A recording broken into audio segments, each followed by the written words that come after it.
Sports से जुड़ी किसी भी अपडेट के लिए स्पोर्ट्स तक को सब्सक्राइब करें और हमारे फेसबुक और इंस्टाग्राम पेज को भी जरूर फॉलो करें। देवेंद्र भाई, जिस तरीके से हमने तैयारियां करी हैं और बारह पैरालंपिक्स की, अगर हम पर्सनली आपके परफॉर्मेंस को देखें तो 2000 एथेंस का आपके पास गोल्ड मेडल है, 2016 का आपके पास गोल्ड मेडल है। क्या ये तीसरा गोल्ड मेडल आने के लिए एकदम रेडी है? क्या आप कॉन्फिडेंट हैं इसको लेकर? बिल्कुल, हर कोई खिलाड़ी ये चाहता है कि गोल्ड मेडल जीतूं देश के लिए। पर पीछे का देखा जाए तो लगभग 17 साल से मैं चैंपियन हूँ। 2 बार पैरालंपिक्स में जेवलिन आई थी, दोनों बार मैंने गोल्ड मेडल जीता था वर्ल्ड रिकॉर्ड के साथ। अभी जो फाइनली ट्रायल हुआ था उसमें भी मैंने शानदार परफॉर्मेंस दी थी और एक नया वर्ल्ड रिकॉर्ड ब्रेक किया था। हालांकि वो मान्य नहीं था वर्ल्ड रिकॉर्ड, पर ट्रायल में मैंने वर्ल्ड रिकॉर्ड ब्रेक किया। तो उस हिसाब से देखा जाए तो मेरी ट्रेनिंग अच्छी चल रही है। और मेरे कोच साहब हैं सुनील तंवर जी, उन्होंने ट्रेनिंग बहुत शानदार करवाई है मुझे। और सबसे बड़ी बात ये है कि टोक्यो जा रहा हूँ, 24 को निकलूंगा यहाँ से, तो एक अपने आप में खुशी है कि तीसरा पैरालंपिक्स में भाग ले रहा हूँ। मेरी कोशिश ये रहेगी मैं देश के लिए गोल्ड मेडल जीतूं। और फिटनेस लेवल, ट्रेनिंग प्लान सब हमारा अच्छा है। देवेंद्र भाई, अगर बात करें तैयारियों की, तो कोविड एक ऐसा टाइम रहा था जब चीजें थोड़ी सी जो है वो डिरेल्ड हो गई थी।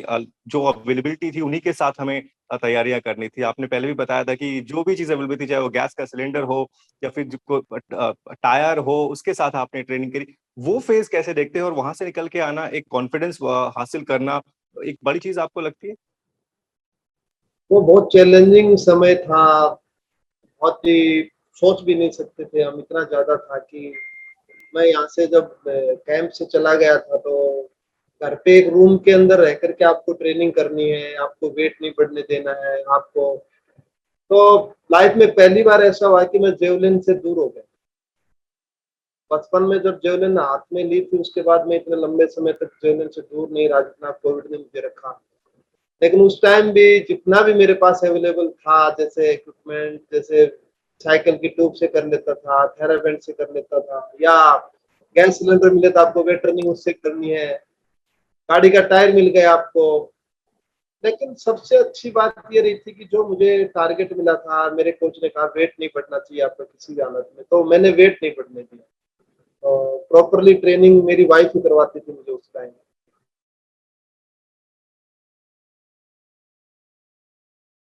देवेंद्र भाई, अगर हम थोड़ा सा पीछे चले, अगर हम एथेंस से लेकर यहाँ तक की बात करें, और अगर आपको एनालाइज करना हो कि जब आपका पहला पार्टिसिपेशन था ओलंपिक्स में, फिर आपने रियो में किया और अब यहाँ पहुंचे, इस पीरियड को आप कैसे देखते हैं? कहाँ पर आप रेट करते हैं और कितने आप मैच्योर अपने आप को पाते हैं अपने स्पोर्ट्स के अंदर? बिल्कुल, बहुत लंबा सफर है इसमें।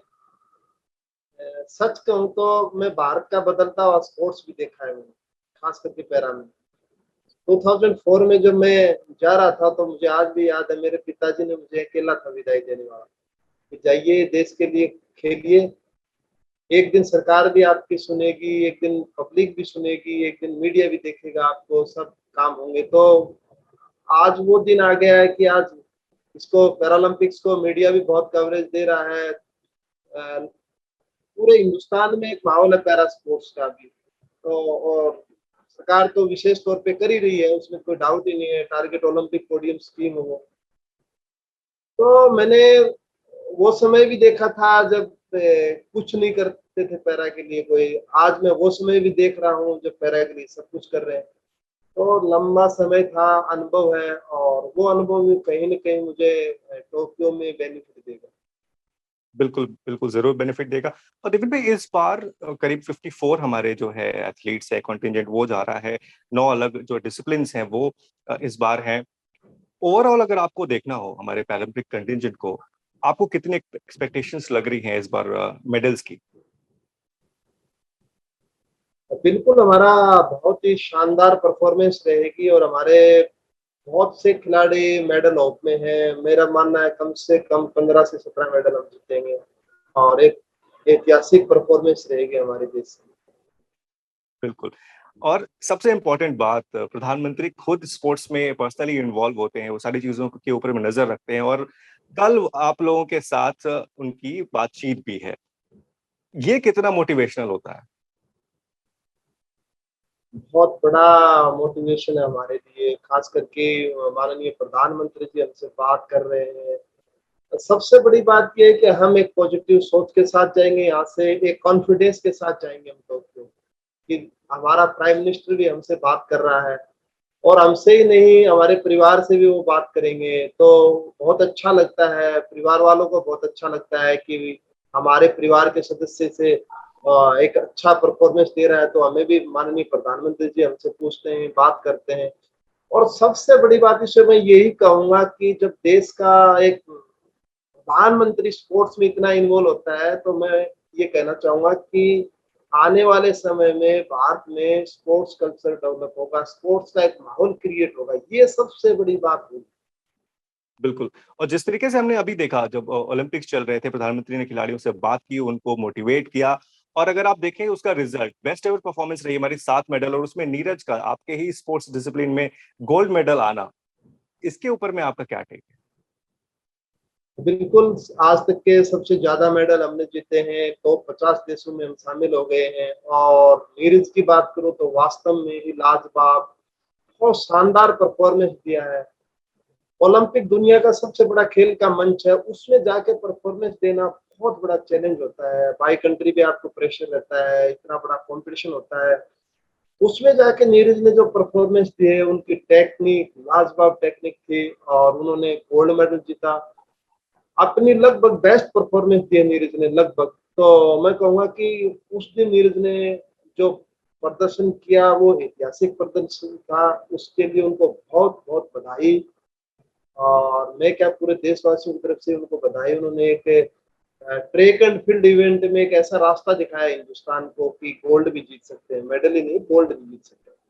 बिल्कुल। एक आखिरी सवाल देवेंद्र भाई, अ, आप कैसे देखते हैं इस बार, चूंकि कोविड का टाइम है, वहां पर जो रिपोर्ट्स हैं उनके अकॉर्डिंग जो है दर्शक नहीं होंगे स्पोर्ट्स में, जो फील आती है जब ग्राउंड में आपको कोई चीयर कर रहा होता है, वो एक अलग एनर्जी आ जाती है, लेकिन इस बार ऐसा नहीं होगा। इसका आपको लगता है थोड़ा सा एक असर होगा आपके ऊपर में, खिलाड़ियों के ऊपर में, या नहीं होगा? नहीं, दर्शक का होना खेल में जरूरी है, पर परिस्थितियां ऐसी होगी कि दर्शक नहीं आ सकते। और कोविड के समय में ये ओलंपिक होना भी अपने आप में बहुत बड़ी बात है। दर्शक होता तो बहुत अच्छा रहता है, क्योंकि दर्शक है वो खेल को बहुत ही रोमांचित बनाता है, हौसला देता है। लेकिन जो भी है, अब जो ऐसा भी रूल है उसके अकॉर्डिंग ही खेलेंगे, और दर्शक न है तो भी कोई बात नहीं, हमें अपनी बेस्ट परफॉर्मेंस देनी। तो कह सकते हैं जोश हाई है।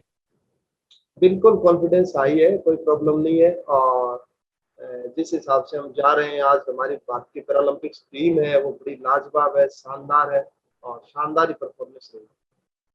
थैंक यू देवेंद्र भाई, थैंक यू सो मच, और and all the very best पूरी कंटिंजेंट को।